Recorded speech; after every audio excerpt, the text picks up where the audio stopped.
All right, y'all. Episode 5 should have been called Acting Like Nothing Happened because Jonas spent this entire episode trying to skip over a year of betrayal. And somehow he expected everyone else to move on with him?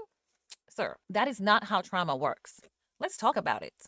So, to kick things off, we jump straight into the legal mess that's been brewing. We open in the office with Matipa demanding a $3.5 million settlement.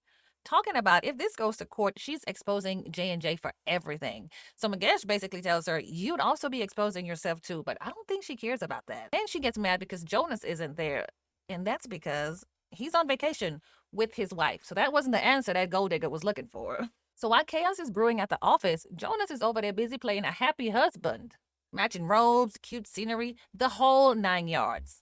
So Jonas is telling Joyce that, things are going to be different this time. Joyce, I understand why you want to believe him. I really do. But as for me, absolutely not. A zebra cannot change its stripes. This man has lied to you for 4 straight episodes. I'm going to need a little bit more than matching bathrobes, okay? Then we go over to Essie's house, and woo! That woman is enjoying Joyce's downfall just a little too much. She's basically saying that the whole affair humbled Joyce. And now I don't know who needs to hear this, but celebrating somebody else's downfall will usually come back around. So be careful you're laughing too hard because life has a funny way of making everyone take a turn. Then we get to the kids. And Lindani is over there in them people's house, just eyeing the liquor cabinet like she pays bills over there. And I'm like, what? Girl, if you don't move your little ass someplace else. Meanwhile, Enzi suddenly becomes a whiskey expert. Sir, you didn't buy none of that liquor. Why are you giving us tasting notes? So then Lindani convinces this fool to throw a party, and all she had to do was tell him you're the man of the house. Male ego is undefeated. So while the kids are planning parties, Matipa's over there plotting her next move and stalking Jonas and Joyce while they're on their vacation. So I thought she was going to say the best revenge was your paper. Or the best revenge was healing. The best revenge was living your best life. Apparently, we collect enrichment like Pokemon.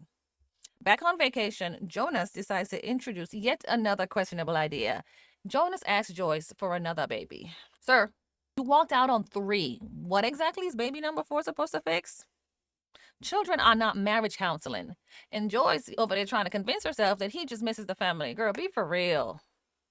Just as quickly as that idea comes up, the trip itself gets cut short. And I don't know why. What was the emergency? I don't understand. So elsewhere, Matipa over there testing out a new strategy. She's on a date with this minister. And listen, I really need this girl to discover LinkedIn because every career move cannot involve another man. At some point, your resume got to do some work too. And the minister is a slimy cornball. Back at the house, that party that we saw brewing is now in full effect. So Sarah sneaks into Pume's room talking about money can't buy stuff. Girl, apparently it can buy phones because you stole one. And right on cue, of course, the parents return to shut everything down. Everybody's getting kicked out. And this is probably the first responsible thing that Jonas has done all season. Next morning, Pume realizes her phone is missing. And she uses to find my iPhone. And it says, it's roughly about at Sarah's house. Now, I don't know why Sarah thought she could steal an iPhone in the year of our Lord 2025. Apple literally built an app for people exactly like you, Sarah. What are you doing? What are you thinking? At night, the conversation shifts back to the deeper issues that Jonas keeps avoiding. Here's where he completely loses me. He says he doesn't want to talk about the year he left. Excuse me, you don't want to talk about it? Sir, the people who got abandoned don't get to forget just because you're uncomfortable. That is not how accountability works. And just when you think he couldn't get more hypocritical, here we go. Jonas runs into Matipa at that restaurant, and he sees her with another man, and bro gets jealous. So Matipa tells him, I don't have to answer to you anymore. Rightfully so. And that might have been the healthiest thing this host said all season. Then we get to the family confrontation. So Jonas starts questioning Menzi. He's calling him weak, demanding respect. Pume finally snaps, and she reminds him that you left. Just one sentence. Case closed. So then Jonas grabs Menzi by the throat. I'm like, is he about to kill him? And it's every bit of progress Joyce they thought they had made, that's gone. And this is where the episode ends. All right, y'all. So it's time for the Audacity Awards. So the biggest fool, Jonas, again. Yes, congratulations. You wanted another baby before fixing your relationship with the 3 you already had. Remarkable. The nerve. Jonas, wanting his children to respect him without earning that respect back. Respect isn't automatic, especially after you abandoned them.